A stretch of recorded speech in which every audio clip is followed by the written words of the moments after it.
So again, students, welcome to Winners Chemistry. In Winners Chemistry, today we are going to deal with two important aspects of this topic are the colligative properties of electrolyte and the Van 't Hoff fact. Remember that till now we have studied the four colligative properties as the lowering of vapor pressure or relative lowering of vapor pressure, boiling point elevation, freezing point depression, and the osmotic pressure.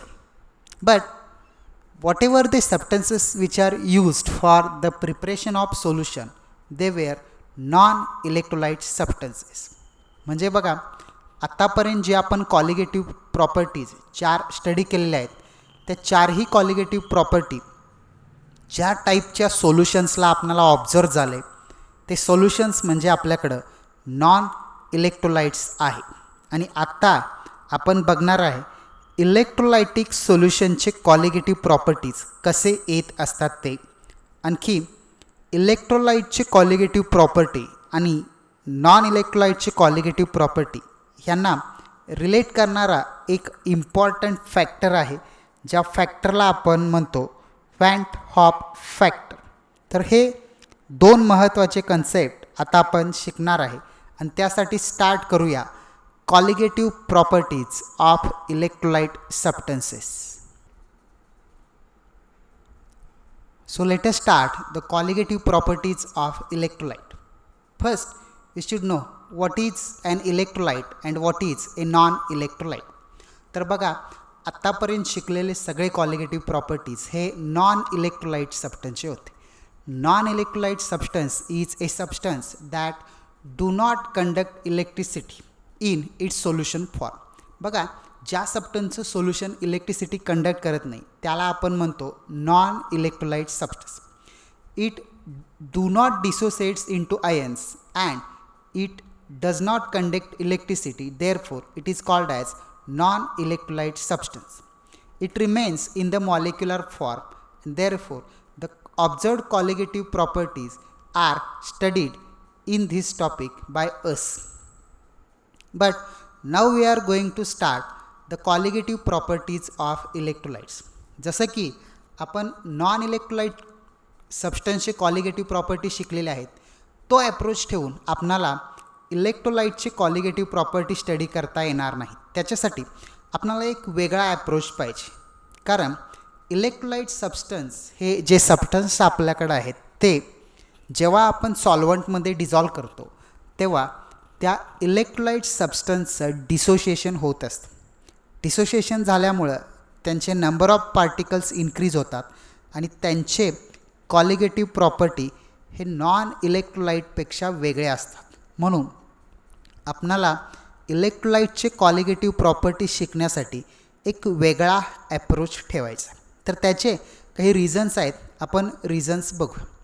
The solutions of electrolytes they do not obey the relations exhibited by the non electrolyte substance. म्हणजे आतापर्यंतच्या ज्या चार colligative प्रॉपर्टीसाठी आपण जे काही relationship शिकलेलो आहे ते आपणाला इलेक्ट्रोलाइट्सना अप्लाय करता येत नाहीत. याचं कारण इलेक्ट्रोलाइटनी शो केलेले कॉलिगेटिव्ह प्रॉपर्टीची जी व्हॅल्यू आहे ती नॉन इलेक्ट्रोलाइटच्या व्हॅल्यूपेक्षा जास्त असते, प्रोव्हायडेड दोघांचंही कॉन्सन्ट्रेशन सेम असलं तर. म्हणजे बघा, जर एक इलेक्ट्रोलाइट आणि एक नॉन इलेक्ट्रोलाइट दोघांचंही कॉन्सन्ट्रेशन सेम असलं तरी नॉन इलेक्ट्रोलाइटपेक्षा इलेक्ट्रोलाइट सबस्टन्सच्या कॉलिगेटिव्ह प्रॉपर्टीची व्हॅल्यू ही जास्त येत असते. We can say that electrolyte substance show greater magnitude of colligative property than those for the solutions of non electrolytes of same concentration. आणि त्यामुळं जर कॉलिगेटिव्ह प्रॉपर्टी जास्त असेल तर त्यांचे नंबर ऑफ पार्टिकल्ससुद्धा जास्त असतात. त्याचं एक कारण आहे की हे सबस्टन्स सोल्युशनमध्ये डिसोसिएशन दाखवतात, त्यामुळं त्यांचे नंबर ऑफ पार्टिकल्स इन्क्रीज झालेले असतात. आणि नंबर ऑफ पार्टिकल्स इन्क्रीज झाले तर त्यांच्यासाठी कॉलिगेटिव्ह प्रॉपर्टी वापरून आपण जे मास डिटरमाइन करतो ते मास बघा आपणाकडं कमी बघायला मिळतं. Hence the molar masses of these electrolytes determined are found to be lower than the actual molar masses observed for non-electrolyte substance. मग ही जी लोअर मोलेक्युलर मास आपल्याकडे आहे त्या लोअर मॉलिक्युलर मासला आपण म्हणत असतो abnormal molecular mass or the abnormal molar mass. तर ही जी colligative प्रॉपर्टीची जास्त value आहे त्याचं एक रिझन आपल्याकडं आहे. The reason behind it is that these colligative properties are due to the dissociation of the electrolytes into two or more ions. या ठिकाणी जे इलेक्ट्रोलाइट सबस्टन्स आपल्याला बघायला मिळतात त्यांचं डिसोशिएशन होत असतं आणि त्या डिसोशिएशनचा इम्पॅक्ट म्हणजे त्यांचे नंबर ऑफ पार्टिकल जे आहेत ते इन्क्रीज होतं. नंबर ऑफ पार्टिकल्स इन्क्रीज झाले तर कॉलिगेटिव्ह प्रॉपर्टी इन्क्रीज होत असते जी नॉन इलेक्ट्रोलाइटला आपल्याला ऑब्झर्व होत नाही. आणि त्यामुळं जर एका मॉलिक्यूलचे दोन पार्टिकल तयार झाले तर याचा अर्थ दोन आयन्स तयार झाले डिसोशिएशनमुळं. आणि त्यामुळे आयन्स जर दोन पटीनं वाढले तर कॉलिगेटिव्ह प्रॉपर्टी देखील दोन पटीनं वाढत असते. तेच आपण एक्सप्लेन करतोय बघा. Due to dissociation of electrolytes into two or more ions when dissolved in water the number of particles also increases, and therefore when one formula unit of electrolyte dissolved in water it produces two or more ions and hence the number of particles in the solution increases. जर number of particles increase झाले तर बघा colligative प्रॉपर्टीची value सुद्धा जास्त येत असते. कारण कॉलिगेटिव्ह प्रॉपर्टीची डेफिनेशन आपण असं बघितलेली आहे, these are the properties of solution which depends on number of particles. तर बघा नंबर ऑफ पार्टिकल्स इन्क्रीज झाले तर कॉलिगेटिव्ह प्रॉपर्टी देखील इन्क्रीज होत असते आणि त्याचं इम्पॉर्टंट रिझन आहे dissociation of electrolytes in the solvent. तर याचे काही एक्झाम्पल्स बघूया आपण, ज्या एक्झाम्पल्सच्या थ्रू तुम्हाला डिसोशिएशन कसं असतं, कॉलिगेटिव्ह प्रॉपर्टीचं मॅग्निट्यूड कसं इन्क्रीज होतं ते सुद्धा लगेचच शिकता येईल. तर बघा या ठिकाणी आपण स्टार्ट करतोय की डिसोशिएशन तयार होणारे नंबर ऑफ पार्टिकल्स आणि कॉलिगेटिव्ह प्रॉपर्टीवरती त्याचा होणारा इम्पॅक्ट हा आपण स्टडी करतो. तर त्यासाठी एक्झाम्पल घेऊया. पहिलं hydrochloric acid. Hydrochloric acid is an electrolyte substance. When it is dissolved in to water it produces two ions as H+ and Cl-. तर बघा नंबर ऑफ पार्टिकल्स दोन झाले. HCl मॉलिक्यूलचं कोइफिशियंट 1 आहे पण H+ आणि Cl- जर आपण नंबर ऑफ आयन्स बघितले तर 2. Number of ions 2 it means the number of particles are 2 and therefore we observe 2 particles in the solution. As number of particles increased by 2 the colligative property is observed twice than that of the colligative property exhibited by the non-electrolyte solution. तर या ठिकाणी बघा HClनं number of particles 2 produce केल्यामुळं त्याची colligative property ही non इलेक्ट्रोलाइटच्या colligative प्रॉपर्टीपेक्षा 2 टाइम्स आपल्याकडे येते. आपल्याकडे दुसरा एक्झाम्पल आहे बघा NH4Cl ammonium chloride. This ammonium chloride on dissociation produces 2 ions as ammonium and chloride ion. The number of particles produced are 2 again and therefore the colligative property is also twice the colligative property of non-electrolyte. त्यामुळे इथं देखील number of particles 2 असल्यामुळं colligative property देखील 2 पटीने वाढते. तिसरा example आहे आपल्याकडे K2SO4. K2SO4चं जेव्हा आपण डिसोशिएशन करतो तेव्हा K+ आयन्स फॉर्म झालेले आहेत 2 आणि सल्फेटचा आयन फॉर्म झालेला आहे 1. हे नंबर ऑफ पार्टिकल्स किंवा नंबर ऑफ आयन्स आपण फाइंड आउट करू शकतो आयन्सच्या कोइफिशियंटवरून. K+चा कोइफिशियंट 2 आहे, SO4चा कोइफिशियंट 1, त्यामुळे टोटल नंबर ऑफ पार्टिकल झाले 3. and therefore as number of particles are 3 times therefore the colligative property observed is thrice the original colligative property. We have one more example for AlCl3. Aluminum trichloride produces two different ions. बघा AlCl3 चे दोन ions तयार झाले आहेत. एक aluminium 3+ आहे आणि दुसरा आहे 3 क्लोराइड मायनस आयन्स. आणि यांच्यामध्ये जर आपण बघितलं तर बघा टोटल नंबर ऑफ पार्टिकल्स तुम्हाला सांगता येतील. किती आहे बघा, Clचा कोइफिशियंट आहे 3, ॲल्युमिनियमचा 1, टोटल नंबर ऑफ पार्टिकल्स झाले 4. Number of particles 4, colligative property is observed 4 times the colligative property of non-electrolyte substance. याचाच अर्थ डिसोसिएशन झाल्यामुळे आयन्सचा नंबर वाढला. As number of ions increases the number of particles increases and the number of particle increases the colligative property in that multiple. म्हणजे number of particle 2 पटीने वाढले तर colligative property 2 times increase होते. If number of particles increases by 3 times, the colligative property also increases by 3 times. And if number of particles are increased by 4 times, colligative property also increases by 4 times than the colligative property of non-electrolyte substance. Till now, we have studied the colligative properties of electrolyte as well as the colligative properties of non-electrolyte. Now we are going to study the relationship between the colligative properties exhibited by electrolyte as well as non-electrolyte, provided both the solutions with same concentration.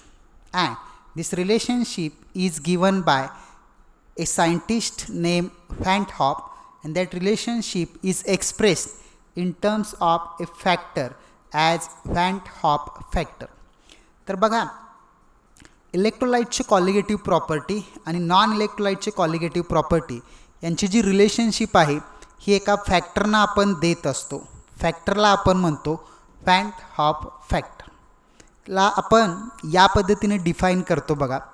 It is the ratio of colligative property of a solution of electrolyte to the colligative property observed for the same concentration of non-electrolyte solution. याचा अर्थ Van 't Hoff factor हा आपल्याकडे एक ratio आहे ज्याच्यामध्ये आपण इलेक्ट्रोलाइटच्या colligative प्रॉपर्टीला non इलेक्ट्रोलाइटच्या colligative प्रॉपर्टीने divide करतो, प्रोव्हायडेड दोन्ही सोल्युशनचं कॉन्सन्ट्रेशन सेम. आणि त्यामुळं याचं एक इक्वेशनसुद्धा आपल्याला देता येईल या पद्धतीनं बघा. I is equals to the colligative property of electrolyte solution divided by the colligative property of non electrolyte solution of same concentration. तर बघा नॉन इलेक्ट्रोलाइटची कॉलिगेटिव्ह प्रॉपर्टी असते ती थेरॉटिकल कॉलिगेटिव्ह प्रॉपर्टी म्हणून आपण कन्सिडर करतो. म्हणून असं सेंटेन्स आपल्याला देता येईल बघा. The colligative property of non electrolyte of same concentration is called as the theoretical colligative property. आणि ह्या कॉलिगेटिव्ह प्रॉपर्टीजना आपण रिप्रेझेंट करणार आहे सबस्क्रिप्ट ओ वापरून. these properties are denoted by subscript O. आणि त्यामुळं Van 't Hoff फॅक्टर आपणाला प्रत्येक कॉलिगेटिव्ह प्रॉपर्टीसाठी घेता येईल. जसं की आपल्याकडे 4 कॉलिगेटिव्ह प्रॉपर्टीज आहेत. Lowering of vapour pressure, boiling point elevation, freezing point depression आणि ऑस्मोटिक प्रेशर. हे चारही टर्म्समध्ये आपणाला Van 't Hoff फॅक्टर या पद्धतीनं देता येईल. Therefore Van 't Hoff factor I equals to delta P divided by delta P O. तर हा रेशो आपल्याला इंडिकेट करतो delta P is the colligative property of electrolyte, that is the lowering of vapour pressure for the electrolyte solution divided by delta P O म्हणजे colligative property of non electrolyte, that is the lowering of vapor pressure for non-electrolyte substance. Similarly, for second colligative property, elevation in boiling point for electrolyte solution divided by the boiling point elevation for non-electrolyte solution, which is equals to the freezing point depression for electrolyte solution divided by the freezing point depression for non-electrolyte solution of same concentration, also which is equals to the osmotic pressure of electrolyte solution divided by the osmotic pressure of non-electrolyte solution at same concentration. This is another form of Van't Hoff factor. Say this equation as 16. The Van't Hoff factor can also be defined as in alternative way, in which I is equals to the actual moles of particles in the solution after dissociation. तर ही जी value आहे ही काय indicate करते बघा, ही इलेक्ट्रोलाइटची value indicate करते, ज्याच्यामध्ये आपण dissociation नंतर मिळणारे ॲक्च्युअल नंबर ऑफ मोल्स जे आहे त्याचा नंबर सांगू शकतो आणि त्याला डिवाइड करायचं moles of formula units dissolve in the solution. म्हणजे याचा अर्थ ॲक्च्युअल किती नंबर ऑफ मोल्स आपण सोल्युशनमध्ये डिझॉल्व केले त्याची व्हॅल्यू. आणि त्यामुळं Van't Hoff factor I is equals to the actual moles of particles in solution after dissociation for electrolyte divided by the moles of formula units dissolved in solution. आपण हे इक्वेशनला म्हणूया equation number 17. पण हाच formula आपल्याला दुसऱ्या एक प्रकारे देता येईल, ज्याच्यामध्ये बघा आपण घेतोय formula mass of the substance divided by the observed molar mass of the substance. म्हणजे इथं आपण जो सबस्टन्स घेतलेला आहे त्याचं फॉर्म्युला मास घ्यायचा आणि त्याला डिवायडेड बाय करायचं observed molar mass of the substance. In fact हा फॉर्म्युला मास तुम्हाला स्टडी करता येईल तुमचा 11वीचा जो टॉपिक आहे त्या 11वीच्या टॉपिकमध्ये पहिल्या टॉपिकमध्ये फॉर्म्युला मास तुम्हाला स्टडी करता येईल. तर याच्यावरूनच आपण बघा फॉर्म्युला मास जे आहे ते थेरॉटिकल मास म्हणून कन्सिडर करतो आणि ऑब्झर्व्ड मास जे आपल्याला कॉलिगेटिव्ह प्रॉपर्टी स्टडी करून मिळत असतात. आणि त्यामुळं एक शेवटचा आणि अत्यंत महत्त्वाचा फॉर्म्युला आपण घेतो. Formula mass of the substance is the theoretical mass of the substance which is denoted as M theoretical divided by the observed molar mass of the substance is M observed. And hence the Van't Hoff factor is also given as theoretical molar mass divided by the observed molar mass. तर बघा आता आपण थोडं discussion घेऊया की Van't Hoff फॅक्टरची value किती असू शकते. त्याच्यासाठी एक टेब्युलर फॉर्ममध्ये आपल्याला स्टडी करायचं आहे. What is the value of Van't Hoff factor. Remember that on dissociation there is always formation of the particles is C, and on the basis of this number of particles we can find the value of Van't Hoff factor I. सुरुवातीला जे सगळे colligative property आपण बघितले हे non इलेक्ट्रोलाइटचे colligative property. As non electrolyte substances they do not undergo dissociation, the number of particles are same as number of molecules dissolved. Therefore the number of particles in case of non-electrolytes equals to 1, and therefore non-electrolytes they always have the value of Van't Hoff factor equals to 1. तर non इलेक्ट्रोलाइटची Van't Hoff factor value ही नेहमी 1 असते, लक्षात घ्या. मग आपल्याला बघायचं आहे इलेक्ट्रोलाइटसाठी ती किती असू शकते. तर त्यासाठी आपण काही एक्झाम्पल्स घेऊया आणि त्या एक्झाम्पलच्या थ्रू आपणाला स्टडी करायचं आहे. पहिलं एक्झाम्पल आहे HCl. In case of HCl, the number of particles are 2. Therefore, for HCl, Van't Hoff factor is 2.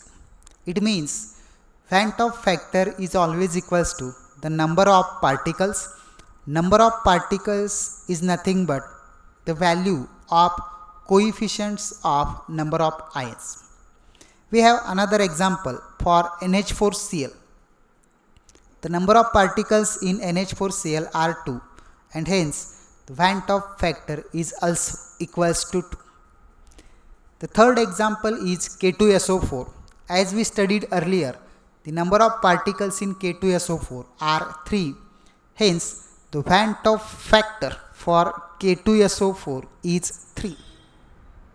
And the last one, AlCl3. In case of AlCl3, the number of particles are 4. Therefore, the value of Van 't Hoff factor equals to 4. Here, we consider the complete dissociation of these particular electrolyte substances. In that case, the value of Van 't Hoff factor is C.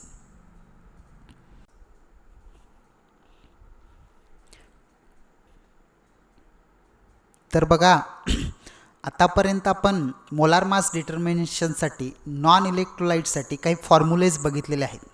Same फॉर्म्युले आपण इलेक्ट्रोलाइटला वापरू शकत नाही, कारण इलेक्ट्रोलाइट्समध्ये number of particles increase होतात आणि त्यामुळे क्वालिगेटिव्ह property increase झालेली असते.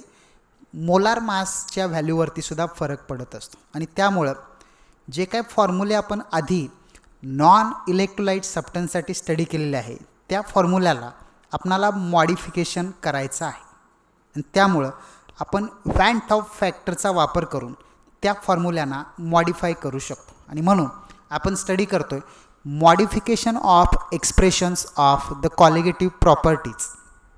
त्याच्यामध्ये सगळ्यात पहिली कॉलिगेटिव्ह प्रॉपर्टी आपण स्टडी केली ती काय होती बघा. That property was the relative lowering of vapour pressure given as P01 minus P1 divided by P01 which is equals to X2. पण बघा X2ची व्हॅल्यू ही नॉन इलेक्ट्रोलाइटसाठी होती. इलेक्ट्रोलाइटसाठी जेव्हा आपण ही व्हॅल्यू घेतो तेव्हा आपल्याकडं त्या X2ला Van 't Hoff factor I multiply करावा लागतो आणि त्यामुळं आणखीन एक याचं एक्सप्रेशन आपल्याकडे येतं बघा. W2 into M1 divided by M2 into W1 जी व्हॅल्यू X2ला आहे त्यालासुद्धा इंटू I करावं लागतं. याचा अर्थ आपण त्या कॉलिगेटिव्ह प्रॉपर्टीचं मोलार मासची रिलेशन जे बघतो त्या मोलार मास कॅल्क्युलेशनच्या टर्मला आपणाला मल्टिप्लाय करावा लागतो Van 't Hoff factor I. Similarly the second colligative property is the boiling point elevation delta TB which is equals to I into KB into M. तर या पद्धतीनं हा आपला फॉर्म्युला आहे आणि त्या फॉर्म्युल्याबरोबरच आपण बघा मोलॅलिटीची व्हॅल्यू जर पुट केली तर फॉर्म्युला येतो I into 1000 into KB into W2 divided by M2 into W1. Similarly for depression of freezing point delta TF is equals to I into KF into M which is equals to I into 1000 into KF into W2 divided by M2 into W1. याचा अर्थ त्या सगळ्या फॉर्म्युलांच्या right hand साईडला आपण Van 't Hoff factor multiply करतो. Similarly for fourth colligative property as osmotic pressure pi is equals to MRT into I which is equals to I into W2 divided by M2 RT divided by V. So these are the modified expressions for the colligative properties. आणि बघा हे फॉर्म्युले आपल्याला कधी use करावे लागतात तर use करावे लागतात जेव्हा आपण इलेक्ट्रोलाइटची कॉलिगेटिव्ह प्रॉपर्टी आणि त्यांचं मोलार मास डिटरमाइन करतो तेव्हा.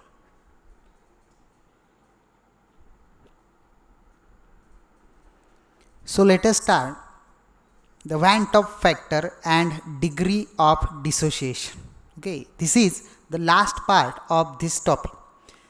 आतापर्यंत आपण बघितलं की इलेक्ट्रोलाइट जर कंप्लीट डिसोसिएशन होत असेल तर Van 't Hoff फॅक्टरची व्हॅल्यू ही इंटिजर येते म्हणजे 2, 3, 4 या पद्धतीने. पण जर एखाद्या इलेक्ट्रोलाइटचं कंप्लीट डिसोसिएशन होत नसेल याचा अर्थ तो इलेक्ट्रोलाइट जर आपल्याकडे वीक इलेक्ट्रोलाइट असेल तर त्याची डिग्री ऑफ डिसोसिएशन आपण इंडिकेट करतो अल्फा. आणि मग आपल्याला स्टडी करावं लागतं वीक इलेक्ट्रोलाइटची डिग्री ऑफ डिसोसिएशन अल्फा आणि Van 't Hoff फॅक्टर यांची रिलेशनशिप. तर त्यासाठी आपण स्टार्ट करतो आहे बघा relationship between Van 't Hoff factor I and degree of dissociation alpha. आपणाला Van 't Hoff फॅक्टरची व्हॅल्यू डिग्री ऑफ डिसोसिएशनच्या व्हॅल्यूवरून फाइंड आउट करता येते. Before that, electrolyte they are again classified into two categories as strong electrolyte and weak electrolyte. आपण Van 't Hoff factor 2, 3, 4 ह्याचे value मागे बघितल्या तर त्या स्ट्रॉंग इलेक्ट्रोलाइटच्या होत्या. स्ट्रॉंग इलेक्ट्रोलाइटची डिग्री ऑफ डिसोसिएशन व्हॅल्यू ही 1 असते, कारण हे सबस्टन्स 100% डिसोसिएट होत असतं. पण वीक इलेक्ट्रोलाइटची डिग्री ऑफ डिसोसिएशन व्हॅल्यू ही लेस दॅन 1 असते आणि त्यामुळं अशा सगळ्या इलेक्ट्रोलाइट्सना आपण वीक इलेक्ट्रोलाइट्स म्हणतो. मग आपल्याला हे स्टडी करायचं आहे की एखाद्या वीक इलेक्ट्रोलाइटची Van 't Hoff फॅक्टरची व्हॅल्यू आणि डिग्री ऑफ डिसोसिएशन यांची एकमेकांशी काय रिलेशनशिप आहे ते. तर बघा, त्यासाठी आपण कन्सिडर करूया एक electrolyte. Consider an electrolyte AXBY is dissolved in a solvent and that electrolyte in that solvent undergoes dissociation as बघा AXBY आणि त्याचं डिसोसिएशन झाल्यानंतर फॉर्म होत असतं. एचा फॉर्म होतो +M इतक्या ऑक्सिडेशन स्टेटमध्ये आयन्स, बीचं फॉर्म होतो BN- ऑक्सिडेशन स्टेटमधला आयन्स. एचा एक कॅटायनचा नंबर ऑफ मोल्स आहे X आणि बी ॲनायनचा नंबर ऑफ मोल्सची व्हॅल्यू आहे आपल्याकडं Y. आणि त्यामुळं आपण काय म्हणतो बघा, electrolyte AXBY undergoes dissociation for the formation of X ions of AM+ and Y ions of BN-. Now, if alpha is the degree of dissociation of solute, then we can calculate the number of moles of cations and anions at equilibrium. Before, remember that at initial state, let us have the number of moles of AXBY equals to 1. आपण असं समजूया की AXBYचे आपण number of moles घेतलेले आहे 1 आणि initial स्टेटला म्हणजे अगदी सुरुवातीला कुठल्याही पद्धतीनं प्रोडक्ट फॉर्म झाला नसल्यामुळं आपल्याकडे कॅटायन आणि ॲनायनचा नंबर आहे 0. But as the process goes in forward direction, the number of ions they increases and the process is reversible. Soon they achieve an equilibrium. त्यामुळे इक्विलिब्रियमला आपणाला बघायचं आहे की number of moles of electrolyte किती आहे, number of moles of cation किती आहे आणि नंबर ऑफ मोल्स ऑफ ॲनायन किती आहे ते. आणि मग त्यामुळे आपणाला सांगता येईल बघा, जसं की अल्फा ही आपल्याकडे डिग्री ऑफ डिसोसिएशन असल्यामुळं 1 मोलमध्ये अल्फा इतके मोल्स डिसोसिएट झाले. त्यामुळं टोटल 1 मोलमधले अल्फा जर डिसोसिएट झाले तर अनडिसोसिएटेड किती आहेत ते आपणाला कॅल्क्युलेट करायचे. त्यामुळे ते किती येईल बघा, ॲट इक्विलिब्रियम जर 1 मोल्समधले अल्फा डिसोसिएट झाले तर रिमेनिंग राहिले 1 - अल्फा मोल्स. त्याच पद्धतीनं आपण जर कॅटायन आणि ॲनायनचा नंबर बघायला गेलो तर अल्फा इतके मोल्स एचे फॉर्म होते आणि त्याला आपण X त्याचा कोइफिशियंट मल्टिप्लाय केला तर कॅटायनचे टोटल नंबर आपणाला मिळेल X × अल्फा मोल. याच्यामध्ये अल्फा त्याची degree of dissociation into X त्याचा coefficient. Similarly, at equilibrium, number of moles of anion are Y × alpha moles. त्यामुळे त्याचे नंबर ऑफ मोल्स किती आले बघा, Y × अल्फा. तर या ठिकाणी आपण बघितलं तर इक्विलिब्रियमला 1 - अल्फा मोल हे अनडिसोसिएटेड आहे, X अल्फा मोल आणि Y अल्फा मोल हे डिसोसिएटेड आहे. आणि त्यामुळं आपल्याला जर एकूण टोटल नंबर ऑफ मोल्स काढायचे झाले सोल्युशनमध्ये तर सोल्युशनमध्ये असणारे टोटल नंबर ऑफ मोल्स आपल्याकडे येतील डिसोसिएटेड प्लस अनडिसोसिएटेड. आणि त्यामुळं जर आपण alpha degree of dissociation consider केली तर इक्विलिब्रियमला number of moles of cation आले x into alpha, number of moles of anions आले y into alpha, and these two they constitutes total number of dissociated molecule. तसंच आपल्याकडं undissociated आहे, ज्याची value आहे 1 मायनस अल्फा. आणि डिसोसिएटेड आणि अनडिसोसिएटेडला एकत्र करून आपण कॅल्क्युलेट करू शकतो total number of moles present in the solution. तर त्याला आपण कॅल्क्युलेट करण्यासाठी डिसोसिएटेड आणि अनडिसोसिएटेड यांना ॲड करायचं आहे. तर बघा, डिसोसिएटेड आणि अनडिसोसिएटेडला आपण एकत्र करू आणि ते एकत्र केल्यानंतर आपणाला टोटल मोल्स आफ्टर डिसोसिएशन बघायला मिळतील. तर त्याच्यामध्ये व्हॅल्यू येईल आपल्याकडं total number of moles undissociated 1 minus alpha plus moles of cation x into alpha plus moles of anion Y into alpha. याच्यानंतर आपण सिम्पली त्या सगळ्या ब्रॅकेटची ॲडिशन केली तर आपल्याकडे येईल बघा 1 minus alpha plus x into alpha plus y into alpha. पुन्हा अल्फा तुम्हाला रेड कलरच्या फॉन्टमध्ये दिसतो. आपण अल्फाला त्या 3 टर्म्समधून कॉमन काढलं तर आपल्याकडे एक्सप्रेशन येईल बघा 1 plus x plus y minus 1.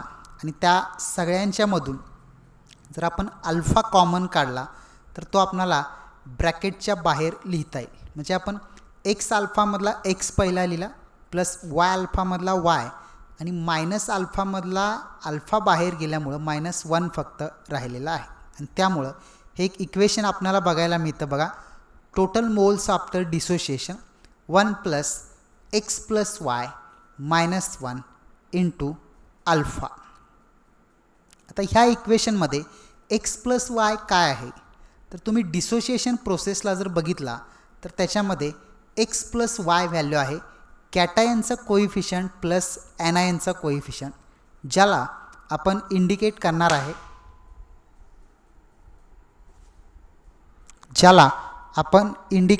आहे एन. आणि त्यामुळं एन काय आहे बघा आपल्याकडं n is equals to x plus y which is nothing but the sum of moles of ions, that is sum of cations plus anions. आणि त्यामुळं ही जी व्हॅल्यू आहे ही total number of moles after dissociation आपल्याकडं आहे. आता आपण इक्वेशन नंबर 17ला घेऊया. बघा काय शिकलो आपण इक्वेशन नंबर 17 तर ते आपण बघूया. According to equation number 17 the Van't Hoff factor I is equals to the actual moles of particles in solution after dissociation divided by moles of formula units dissolved in solution.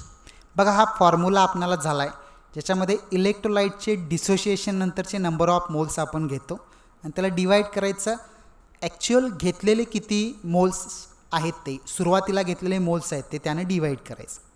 तर एक value आपल्याकडे वरती आहे total moles after dissociation, जे equation number 19मध्ये आपल्याकडे value आहे ते आपण वापरूया. आणि त्यामुळं ती व्हॅल्यू आपल्याकडे येईल 1 plus alpha into n-1. Denominator जो आहे moles of formula units dissolved in solution, तर ती व्हॅल्यू येईल आपल्याकडं इलेक्ट्रोलाइट्सचा नंबर ऑफ मोल्स ज्याची व्हॅल्यू आपल्याकडं आहे 1. त्यामुळं इक्वेशन येईल 1 plus alpha n-1 divided by 1 which is equals to I is equals to 1 plus alpha n-1 जे ब्रॅकेटमध्ये आपल्याकडे आहे. आणि याला जर आपण सॉल्व केलं तर आपल्याकडं फॉर्म्युला येईल बघा alpha equals to I-1 divided by n-1. ह्या इक्वेशनमध्ये I आपल्याकडं आहे व्हॅन्ट ऑफ फॅक्टर, n आहे number of moles of cations plus anions, and by this equation we can calculate degree of dissociation based on Van't Hoff factor. So with this we complete our topic solution. Thank you so much.